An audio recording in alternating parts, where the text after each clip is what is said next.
everyone, Teddy Baldassarre here, and if you spent any time online or on YouTube, you've probably been confronted with ads from brands like Movement, Vincero, Original Grain, Fifth Watches, Daniel Wellington, just to name a few. These companies are constantly promoting their products through Instagram and YouTube influencers, and you probably see many of their banner ads following you around while you surf the web. However, are these watches any good, and do they have their place in the watch world? As someone who has owned several of these watches, is into style and fashion, and is an avid watch lover, I wanted to make the most objective opinion as possible when assessing my opinion of these watches. And yes, I have made a video in the past about these watches, but I kind of have changed my opinion a little bit about them. So first, do these watches have a place somewhere, and are they for some consumer? So first off, I have owned several of the watches from the brands that I mentioned at the beginning of this video in the past as a result of their clean looking designs and their relentless digital marketing. However, I later sold them as a result of finding that these watches really weren't for me. I felt they catered more towards fashion rather than timeless style, and that they were really not built with the same quality as many of their Timex or Seiko counterparts. That said, going back to the original question of do these watches have a place, my answer is yes. Would I wear one, or as a lover of horology and wristwatches? No way. However, for many guys and girls out there that just want a fashion piece, who don't really care anything about watches and just want something that looks nice despite likely falling apart in a couple years, then I really don't see an issue with these things. The problem I find with these watches are when they are positioned as something more than they actually are.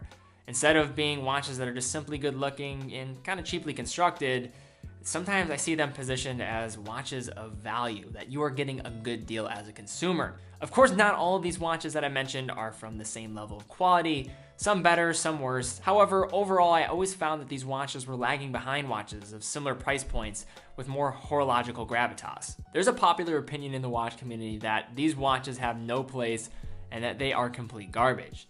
I think part of it is based in snobbery, but the other part is based on perceived value, and they believe that many can do much better with their money when it comes to watches. And although I don't disagree with this premise that you can do better for your money, I think it is kind of a myopic viewpoint that many in the watch community, including myself, has really overlooked that 99% of people don't care about watches at all. This point of view really has created an echo chamber of the same idea, so much so that people forget many do not have the same requests of a watch as they do.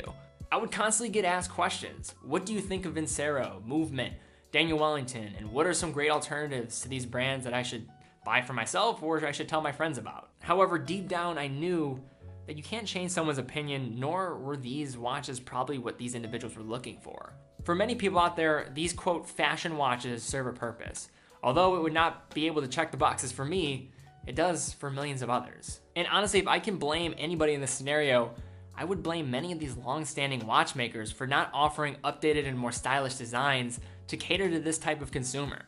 You have these Kickstarter and startup brands eating their lunch, and I think it is a failure on them for not getting with the times and undervaluing the power of digital marketing. To sum it up, yeah, these watches I feel are not made with the materials that justify their price point, nor are they for me. However, I do think that many of them do look kind of nice, and to say that they aren't for some people out there is, again, I think a short-sighted point of view. And the reason why I take this stance on this is, for one, I bought a lot of these fashion watches starting out. They were the reason why I really developed a love for horology and better watchmaking.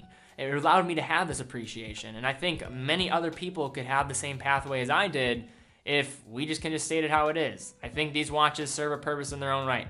If you're looking for a fashion piece, they're of course not going to be made with the same quality as you could probably get from a lot of other brands, but if you're just looking for something that's just a style element, then I don't think you can just completely hate them. And honestly, I think a lot of these mainstream watch brands have a thing or two that they can learn from these startup brands on how to actually market to younger consumers. So what do you guys think of this issue? I would love to hear comments down below. So guys, if you like this video, be sure to give it a thumbs up. Be sure to subscribe. Also hit that bell icon so you know when I release content for the future. Be sure to follow me on Instagram. That's where you'll be able to stay up to date with awesome giveaways. We give away a watch every single month on this channel.